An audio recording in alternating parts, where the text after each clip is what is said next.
We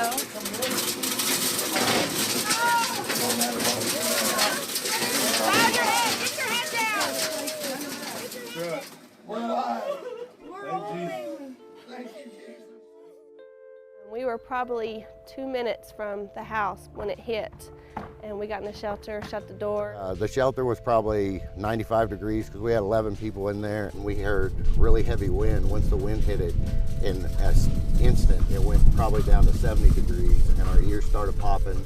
And it hit, and it sounded like bombs going off. At its peak, it sounded like 65 guys with sandblasters sitting outside my garage door. It was deafening.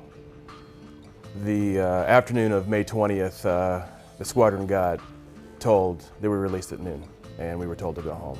I went outside, tornado sirens went off, and I started videoing and realized this is going to be pretty bad. This area is called Tornado Alley. It makes it very dangerous. We have the highest percentage of tornadoes per square mile from about Oklahoma City and about 50 miles east. I stopped videoing when I saw debris hit the end of the street. It wasn't but 2 more minutes. The garage TV was up loud. I closed the garage door and shut the shelter top. You could hear them saying, if you're not in a shelter, you're not going to make it. I was still an hour outside of town when it hit. My fellow YNC, he actually was out there with my wife in the middle of all the trying to find my children. After it finally passed, it looked like a war zone. The best word I can describe is helpless. You know, as parents, our main priority is our children, the safety of our children. Not knowing not only, you know, if they were alive, but, you know, where they even were, not knowing is the worst fear. It was a wide array of emotions, from people already covering up the husbands, the wives, the sisters, the daughters' bodies on the side of the road, to families coming out of their shelter, hugging each other, thankful that they're alive, and all that was left around them was a cement slab. I got a call from the police asking me if I had a daughter, and I says, well, actually I have 2, and they said, well, was one of them Kaylee? I says, yes, and of course the fear of God went into me, and they said that my oldest went to the hospital, the emergency room, because she had surgery on her leg, and she was in recovery, but the other one wasn't found yet.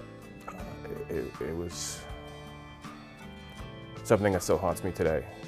The next 18 hours was just nonstop, cutting through rafters, cutting through 2x4s, moving windows out of the way, trying to find people buried. Always let your children know, that things can happen. Like I told my daughter, I was like, anything in this house can be replaced. I can't replace you. And it was hard to see. There's people around here that inspire. There are people that lead. There are people that care. There are people that motivate. And in the end, it's people that get things done. Within an hour of the storm actually hitting, we probably had somewhere between 40 and 50 chiefs, retired chiefs, sailors, everybody trying to get to us. If it wasn't for them, we probably would not be where we're at right now. We didn't have to call and ask either. They were calling us trying to get in. When you say, hey, Senior Chief Gregory, Senior Chief Neal, hey, Officer Dansby, they were affected. That's all you have to say.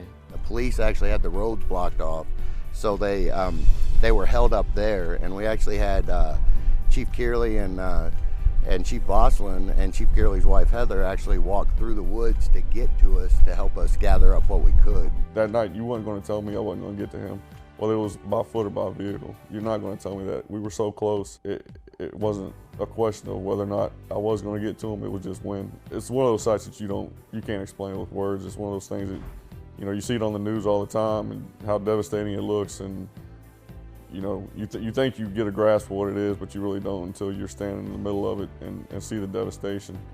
Trees snapped in half, boats flipped over, you know, 2 houses down. Yeah, it's something that you never forget, you know, for the rest of your life. We were the only ones, the first ones that had people to come to help us. I mean, it was the Navy just came out in force, and then we couldn't get back in here till the next day to around 1300, and there was probably 60 sailors out here that were helping us get the debris moved out, salvage what we could, everything else. It was just amazing. And our neighbors, their big surprise was that there were so many sailors that showed up. And then as they helped us, those same sailors actually went to help some of the other neighbors as well. It's just something that you cannot say thank you with enough emotion to make it stick. You know what I mean? The words don't show the gratitude that we have for the sailors that came out here. And Oklahoma as a community embraces us and the Air Force, because they're a big chunk out here, and no one has had any problem dropping what they needed to take care of in order to help families that were affected by this tornado. And I think that's what makes Takamo so special. Is it unique? I don't think so.